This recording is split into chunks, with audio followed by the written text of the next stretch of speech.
A very good morning, dear students. In 12th Commerce Economics, today we are going to discuss a very interesting topic that is investment multiplier. अभी तक अपन ने पढ़ा कि जो AD/AS equilibrium था या SI equilibrium था उसके बारे में अपन डिस्कशन कर चुके हैं. अब अपन कहते हैं कि if there is a change in the investment, how would this investment will affect to the change in total income? Will there be any kind of effect? Exactly, there will be a change in the income और output level. कैसे होगा वो देखिएगा. अपन कहते हैं ये OX था, ये OY एक्सेस था, यहाँ पर आपने लिया था आउटपुट या इनकम लेवल, आउटपुट या इनकम को आपने डिनोट किया था. अब अपन कहते हैं कि भाई यहाँ पर आपने लिया था AD/AS को, आपने लिया था AD या AS को लिया था. आपके पास में Y जो था वो लाइन ऑफ रेफरेंस था, ये आपका Y था. अब अपन मान लेते हैं कि that is the initial equilibrium. ये आपके पास में AD था, ये आपका इनिशियल इक्विलिब्रियम लेवल E था. अब अपन कहते हैं if there is a change in the investment. अभी तक अपन ने पढ़ा कि इन्वेस्टमेंट्स जो लिए जाएंगे वो ऑटोनॉमस इन्वेस्टमेंट या कांस्टेंट इन्वेस्टमेंट्स लिए जाएंगे. But if there is a rise in the value of investments, as we know that AD is the aggregation of C and I. C and I, इन दोनों को अगर जोड़ दिया जाए तो एग्रीगेट डिमांड बन जाती है. अब अगर इन्वेस्टमेंट को रेस किया जाए तो डेफिनेटली एडी तो रेस करेगा ही करेगा. अब अपन कहते हैं कि एडी अगर रेस करेगा तो एडी अपवर्ड शिफ्ट होना है. जब एडी अपवर्ड शिफ्ट होगा तो ये चीज देखिएगा, ये आपके पास में AD1 आया. AD1 आते ही अपन इन दोनों के बीच का जो डिफरेंस देख रहे हैं that is the autonomous investment. The difference between the AD and AD1 will remain constant, क्योंकि इन्वेस्टमेंट का जो चेंज आया है वो कांस्टेंट लेवल पर आया है. मान लीजिए कि पहले 50 लाख के इन्वेस्टमेंट हुआ करते थे, आज वो इन्वेस्टमेंट बढ़ करके 60 लाख के हो जाते हैं. तो 10 लाख का जो इन्वेस्टमेंट रेस किया गया वो चेंज इन इन्वेस्टमेंट है. AD1 और AD आपस में एक दूसरे के पैरेलल लाइन पर जाते हैं. लेकिन आप एक चीज देखिएगा, इक्विलिब्रियम पर चेंज देखिए. ये जो चेंज आया it is lesser than the change in the income. यानी कि अगर ये Y था और ये Y1 है तो इन्वेस्टमेंट में आने वाला चेंज है कम और इनकम में आने वाला चेंज है ज्यादा. तो अपन कहें कि इन्वेस्टमेंट मल्टीप्लायर है क्या चीज? It shows the change in income due to change in investment.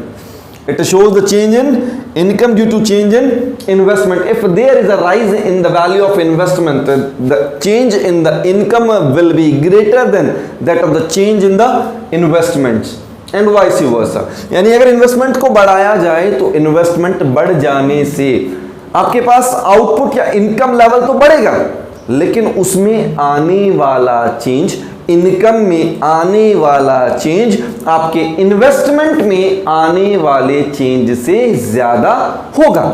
ठीक है. और इसी तरीके से अगर रिवर्स कर दिया जाए, अगर इनकम में फॉल की बात करते हैं, इन्वेस्टमेंट्स को रिड्यूस कर दिया जाए, इन्वेस्टमेंट इंक्रीज तो कर दिए, कम भी तो कर सकते हैं. अगर इन्वेस्टमेंट को रिड्यूस कर दिया जाए, इन्वेस्टमेंट को कम कर दिया जाए, इन्वेस्टमेंट्स को नीचे ले आए तो AD भी डाउनफॉल करेगा. जब AD डाउनफॉल करेगा आपके पास में तो आप देख सकते हैं कि आपका जो इक्विलिब्रियम है वो और कम हो जाएगा. यानी कि अब देखा जाए तो फॉल इन इन्वेस्टमेंट कम हुआ, लेकिन फॉल इन इनकम क्या हो गया? ज्यादा हो गया. यानी कि इनकम में जो चेंज आएगा वो हमेशा ज्यादा आएगा. इनकम में जो चेंज आएगा वो हमेशा ज्यादा आएगा. किसके कंपैरिजन में? चेंज इन इन्वेस्टमेंट के कंपैरिजन में. ठीक है. इसी को क्या कहा जाता है? इन्वेस्टमेंट मल्टीप्लायर कहा जाता है. इसे क्या कहते हैं अपन? Investment multiplier. तो एक बार रिपीट कर ले, इन्वेस्टमेंट मल्टीप्लायर है क्या चीज? Investment multiplier states that the change in income due to change in investment. अब ये जो चेंज आता है, ये चेंज फॉरवर्ड चेंज भी हो सकता है और बैकवर्ड चेंज भी हो सकता है. फॉरवर्ड फंक्शन के बारे में बात करें तो फॉरवर्ड फंक्शन का सीधा सीधा मतलब ये हो गया इंक्रीज इन इन्वेस्टमेंट्स. क्या हो गया? If there is an increase in the investment, the income will increase too, but the change in income will be in the greater proportion than that the change of the investments.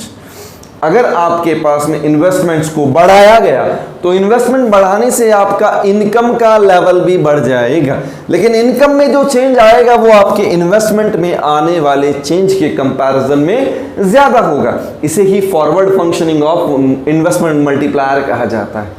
अब अगर बात करें backward function of investment multiplier, backward function के बारे में बात करें कि if there is a fall, if we reduce the investments then there will be a fall in the income, income भी fall करेगी, but the fall in income will be in the greater proportion than that of the fall in the investment।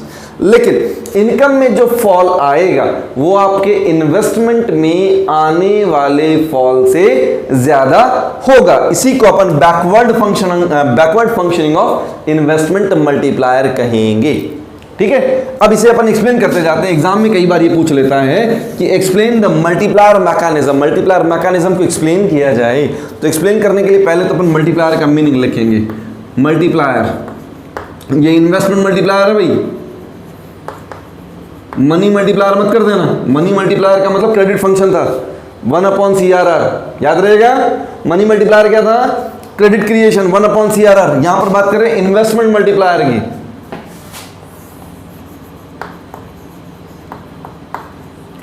इसका मतलब क्या होता है? It shows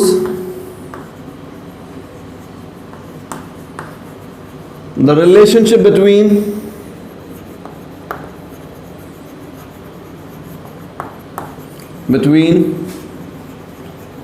change in income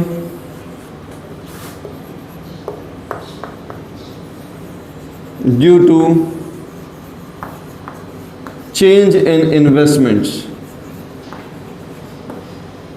change in investments, investment में आने वाले चेंज की वजह से इनकम में जो चेंज आएगा वही इन्वेस्टमेंट मल्टीप्लायर। इन्वेस्टमेंट मल्टीप्लायर को डिनोट किया जाता है 1 अपॉन, ये इसको यूं लिखते हैं delta Y upon delta I, change in income due to change in investment, multiplier का फॉर्मूला। इसी फॉर्मूले को यूं भी लिखा जाता है 1/1 माइनस MPC या 1/MPS। अब अपन ये कहेंगे कि सर ये 1/1 minus MPC delta Y upon delta I कैसे बन गया, यानी इसको प्रूव करके देखते हैं। 1/1 minus MPC is equal to delta Y upon delta I. इसको प्रूव करके देखते हैं ऐसा होता है या नहीं होता है। 1 की जगह 1 छोड़ दीजिए, MPC की जगह आप क्या लगा दें? MPS बन जाएगा, क्योंकि हमें पता है MPC प्लस MPS इन दोनों का टोटल 1 होता है ना। अब अगर 1 माइनस MPC लिखूंगा तो क्या हो जाएगा? MPS हो जाएगा सीधा सीधा, तो इसकी जगह MPS रख दीजिए। 1/MPS is equal to delta Y upon delta I. अब MPS का फॉर्मूला क्या होता है? MPS का फॉर्मूला होता है change in saving upon change in income होता है। अब इसे अगर सॉल्व किया जाए तो ये डेल्टा वाई ऊपर आ जाना है आपका, delta Y upon delta S. और इक्विलिब्रियम के केस में अपन पढ़ चुके SI अप्रोच चलती है। इक्विलिब्रियम के केस में क्या होता है? SI अप्रोच चलती है। उस SI अप्रोच में क्या होता है? इन केस ऑफ इक्विलिब्रियम अगर देखा जाए तो S किसके बराबर होता है? I के बराबर होता है। इसका मतलब मैं यहां पर S की जगह क्या लगा सकता हूं? Delta Y upon delta I लगा सकता हूं। क्यों लगा सकता हूं? कारण क्या है? क्योंकि इक्विलिब्रियम में अपन ने क्या पढ़ा था? S इसके कि सेविंग्स किसके बराबर होती है? इन्वेस्टमेंट्स के बराबर होती है। जब सेविंग इन्वेस्टमेंट के बराबर होती है तो डेल्टा S को मैं किससे रिप्लेस कर सकता हूं? डेल्टा आई से रिप्लेस कर सकता हूं। ठीक है, अब इसकी फंक्शनिंग को थोड़ा और आगे समझते हैं। ये डायग्राम हटा रहा हूं मैं यहां से। अब अपन कहते हैं कि इसकी फंक्शनिंग को एक टेबल और डायग्राम से समझेंगे। पहले टेबल लेते हैं यहां पर।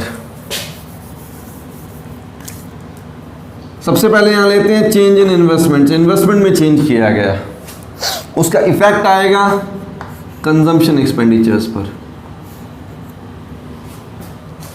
यानी कि पहले इनकम लेवल पर चेंज आ गया, इनकम लेवल से कंजम्पशन पर चेंज आ गया, इन कंजम्पशन के साथ साथ में सेविंग्स पर भी चेंज आ गया। समझिएगा बात को। एक प्रोड्यूसर है, वो प्रोडक्शन ज़्यादा करना चाहता है। प्रोडक्शन अगर ज़्यादा करना चाहता है इसका सीधा सीधा मतलब क्या हो गया, he will have to hire more factors of production from society. Society से ज्यादा रिसोर्स हायर करने पड़ेंगे। इन्वेस्टमेंट उसने करना है, फर्म ने करना है। फर्म ने इन्वेस्टमेंट करने के लिए, प्रोडक्शन बढ़ाने के लिए लोगों से रिसोर्स ज़्यादा लिए, whether in the form of capital, whether in the form of land, machine, labour, ठीक है, किसी भी फॉर्म में लिए। फ्री में तो नहीं लिए, उसके लिए फैक्टर पेमेंट्स दिए जाएंगे। वो फैक्टर पेमेंट जाएंगे सोसाइटी के पास में। These factor payment will induce the income of the society. Society का इनकम लेवल बढ़ जाएगा। As we know that there is a positive relationship between consumption and saving along with the income. If there is a rise in the income, both consumption and savings will increase. दोनों ही क्या हो जाएंगे, बढ़ जाएंगे। अगर income बढ़ जाती है तो कंजम्पशन भी बढ़ेगा और सेविंग्स भी बढ़ेंगी। जो कंजम्पशन किया गया वो पैसा दोबारा फर्म्स के पास पहुंच जाएगा। यानी कि हमने अगर कोई सामान खरीदा तो वो सामान खरीदा तो वो पैसा सीधा सीधा किसके पास पहुंच गया, प्रोड्यूसर्स के पास पहुंच गया। तो प्रोड्यूसर उस पैसे को अपनी जेब में डाल के तो नहीं रखेगा, वो दोबारा क्या करेगा, उससे दोबारा और प्रोडक्शन करना चाहेगा। वो जो प्रोडक्शन करना चाहेगा वो प्रोडक्शन कर करके दोबारा मार्केट में बेचेगा। इस फंक्शनिंग को समझिएगा कि इनिशियल लेवल पर मान लीजिएगा 1000 रुपी एडिशनल इन्वेस्टमेंट किया गया। अब करोड़ में मान लीजिएगा, इसको 1000 करोड़ है, अब इतने जीरो नहीं लगाएंगे अपन यहाँ पर। 1000 रुपी एडिशनल इन्वेस्ट किया गया तो लोगों के पास में, यानी कि सोसाइटी की इनकम 1000 बढ़ जाती है। इन्वेस्टमेंट 1000 का किया गया, यानी कि लोगों से रिसोर्स 1000 के लिए गए तो उन्हें पैसा भी 1000 ही दिया जाएगा। अब लोग क्या पूरा 1000 रुपया खर्च कर देंगे, नहीं करेंगे ना। तो यहां पर अपन अज्यूम कर लेते हैं, मान लेते हैं कि खर्च करने की आदत, यानी कि मार्जिनल प्रोपेंसिटी टू कंज्यूम 0.5 कितनी है, यानी कि आधा खर्च करते हैं आधा बचाते हैं। तो इस 1000 रुपए में से 500 रुपए तो खर्च कर दिए जाएंगे और बाकी 500 रुपए बचा लिए जाएंगे। जो बचा लिए गए, it is a kind of leakage, flow से बाहर चला गया ये पैसा। लेकिन जो पैसे खर्च किए गए, वो खर्च किए गए पैसे दोबारा उनसे प्रोडक्शन किया जाना है, दोबारा उसे क्या किया जाना है, प्रोडक्शन किया जाना है। उसी पैसे से जब प्रोडक्शन किया जाएगा तो रॉ मटेरियल वापस सोसाइटी से आएगा। ये 500 रुपए दोबारा सोसाइटी में पहुंचेंगे। सोसाइटी उसमें से आधा खर्च करेगी, आधा बचाएगी। अगेन ये 250 रुपी जो आपके पास में आपने खर्च कर दिए, फिर प्रोड्यूसर के पास पहुंचे। प्रोड्यूसर इस पैसे को दोबारा खर्च कर देगा, प्रोडक्शन पे खर्च करेगा। तो 250 रुपये फिर खर्च किए गए। लोगों के पास जब ये इनकम पहुंचेगी लोगों के पास जब ये इनकम पहुंचेगी तो वो क्या करेंगे, इसमें से 125 बचा लेंगे, 125 खर्च कर देंगे और ये सीक्वेंस आपका जारी रहेगा। अब एक बात समझिएगा, मैंने चेंज इन इन्वेस्टमेंट को कांस्टेंट रखा है क्योंकि ये 1000 आपके पास में एडिशनल इन्वेस्टमेंट था और ये बाकी जो इन्वेस्टमेंट हो रहे हैं, they are the part of this additional investment. This is why no need to write these additional investment here itself. यहाँ लिखने की आवश्यकता नहीं है क्योंकि ये अतिरिक्त इन्वेस्टमेंट नहीं है, they are the part of this 1000, इस 1000 का पार्ट है। अब इस 1000 के एडिशनल इन्वेस्टमेंट का इफेक्ट आपके इनकम पर कितना आता है, यानी कि चेंज इन इनकम कितना होगा, उसे फाइंड आउट करने के लिए अपन क्या करें, एक फॉर्मूला काम में लेते हैं। फॉर्मूला क्या था आपके पास में, 1/1 माइनस MPC, यानी कि K की वैल्यू आप ले लीजिए 1/1 माइनस MPC, यानी कि 1/1 माइनस 0.5 कितना हो गया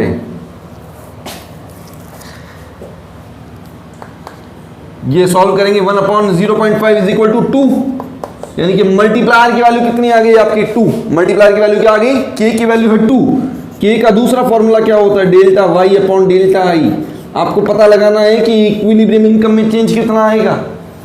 K की वैल्यू आप ऑलरेडी निकाल चुके हैं 2 की जगह 2 लगाइए, डेल्टा Y की जगह डेल्टा Y रखिएगा, delta I change in investment आपने किया था 1000 का, ये 1000, तो चेंज इन इनकम कितना आ जाएगा, क्रॉस मल्टीप्लाई करेंगे 2000 आएगा। कितना आएगा 2000। तो सीधा सीधा मतलब क्या हो गया, if you have make changes in the investment by ₹1000, the change in income will be 2000। Change in income कितना हो जाएगा, 2000 हो जाएगा। अब क्योंकि चेंज इन इनकम 2000 है और एमपीसी की वैल्यू 0.5 है, यानी कि आधी इनकम खर्च की जाती है, आधी इनकम बचाई जाती है। तो सीधा सीधा अगर इसे 0.5 से मल्टीप्लाई करें, यानी कि अगर इसे मैं बी वाई लिख दूं, इसे क्या लिख दूं, बी वाई। बी का मतलब हो गया एमपीसी और इनकम का लेवल है 2000, तो 1000 तो आ जाएगा आपके पास में चेंज इन कंजम्पशन। और अगर मैं इसे 1 माइनस बी वाई लिख दूं, 1 माइनस बी का मतलब होता है एमपीएस, यानी अगर मैं 0.5 हटा देता हूं तो 0.5 ही बचेगा, तो एमपीएस की वैल्यू भी 0.5 ही आएगी। 0.5 इंटू 2000, 1000 आपके पास में वैल्यू आ जानी है चेंज इन सेविंग्स की। किसकी वैल्यू आ जाएगी, चेंज इन सेविंग्स की वैल्यू आपके पास आ जाएगी। एग्जाम में एक क्वेश्चन जनरली पूछा जाता है, एक्सप्लेन द मल्टीप्लायर मैकेनिज्म और इन्वेस्टमेंट मल्टीप्लायर मैकेनिज्म। तो सबसे पहले मुझे क्या करना रहेगा, मैं ये लिखूंगा इन्वेस्टमेंट मल्टीप्लायर होता क्या है, it shows the relationship between the change in income due to change in investment. अब अपन इस चीज को, ये टेबल अपन ने बनाई, अपन टेबल बना करके एक्सप्लेन कैसे करें, मैं एक्सप्लेनेशन बोलता हूं, लिखना आपको अपने आप है। If a producer is thinking to invest ₹1000 in additional investment, he will have to hire more factors of production from society. He will have to hire more factors of production from society. In return, the producer will have to pay factor payment to the society. These factor payment will be the factor income of society, which will induce further demand by the consumers और by the society. यानी कि society की अगर income बढ़ जाएगी तो society further demand करेगी ना। इसका सीधा सीधा मतलब ये हो गया, as we know that the additional income will induce the additional consumption expenditure and additional savings, ठीक है। अब अगर इनकम बढ़ जाती है तो उसका इफेक्ट आपके पास में एडिशनल कंजम्पशन एक्सपेंडिचर के फॉर्म में आएगा और एडिशनल सेविंग के फॉर्म में आएगा। अब अपन कहते हैं कि when there is a rise in the consumption expenditure, the income will again divert to the producers. Income दोबारा किसके पास पहुंची, प्रोड्यूसर्स के पास पहुंची। Producer will produce more goods, producer where goods बनाएंगे and again the income will come to the society and this process will go on, और ये प्रोसेस आपके पास में चलता जाएगा, यानी कि प्रोड्यूसर से पैसा हमारे पास आएगा और हमारे पास से पैसा दोबारा प्रोड्यूसर के पास पहुंच जाएगा। लेकिन इन दोनों के बीच में एक जो फॉर्म है वो है लीकेज, जो पैसा हम बचा करके रखते जाते हैं, वो जो पैसा बचा करके रखते जाते हैं वो सेविंग्स है, ठीक है। अब अपन कहें कि यहां पर इफेक्ट क्या चला, initially when there is change in investment the income of a society will increase. When the income of society increases, society will increase their consumption expenditures and savings. Due to change in consumption expenditures, the producer will produce more goods and services. And again the income of society will increase. And the part of additional income will again increase the consumption and saving. And this mechanism will go on. This mechanism will go on. और ये mechanism चलता जाएगा। और कब तक चलेगा उसके लिए अपन ने इसका न्यूमेरिकल एग्जांपल लिया, डेल्टा आई लिया अपन ने 1000, यानी कि एडिशनल इन्वेस्टमेंट 1000 के किए गए, चेंज इन इनकम सारा का सारा 1000 रुपया सोसाइटी को मिला। 1000 में से अपन ने मान लिया, अजम्पशन की है कि आधी इनकम खर्च करते हैं, आधी इनकम बचाते हैं, यानी कि आधी इनकम खर्च करने का मतलब 500 रुपये खर्च किए गए, 500 बचाए गए। जो खर्च किए गए वो दोबारा फर्म के पास पैसा पहुंचा, प्रोड्यूसर्स के पास पैसा पहुंचा। प्रोड्यूसर ने उस 500 रुपये से दोबारा गुड्स ही बनानी है, वो घर नहीं लेके जाएगा उसको, उस 500 रुपये से गुड्स ही बनानी, यानी कि अपनी फर्म में ही इन्वेस्ट करेगा। इन्वेस्ट करने का मतलब वो क्या करेगा, वो पैसा दोबारा अपनी लेबर को दे देगा, यानी कि वापस सोसाइटी के पास 500 रुपये आ गए। सोसाइटी उस 500 रुपये में से आधी इनकम खर्च करेगी, आधी इनकम बचाएगी। उस बढ़ाए हुए खर्चे से वो दोबारा कंजम्पशन के रूप में वो पैसा फर्म के पास पहुंचेगा। फर्म दोबारा उस 250 को लेबर में ही बांट देगी, क्योंकि प्रोडक्शन करना है, तो 250 रुपये दोबारा इन्वेस्ट कर दिए गए। उस 250 की इनकम से सोसाइटी ने क्या किया, 125 कंज्यूम किए, 125 बचा लिया। और ये प्रोसेस कब तक चलता जाएगा, जब तक आपकी इनकम में चेंज 2000 का नहीं आ जाता, जब तक आपके पास में टोटल चेंज इन इनकम आपका 2000 नहीं हो जाता। अच्छा क्वेश्चन है, एग्जामिनेशन पॉइंट ऑफ व्यू से इंपॉर्टेंट भी क्वेश्चन है। आपको इस क्वेश्चन को अपने आप करके देखना है। अगर आपको कहीं कोई प्रॉब्लम आती है then you may ask me. अपने नेक्स्ट वीडियो में अपन इसके न्यूमेरिकल पोर्शन पर आएंगे। ठीक है, thank you, have a good day.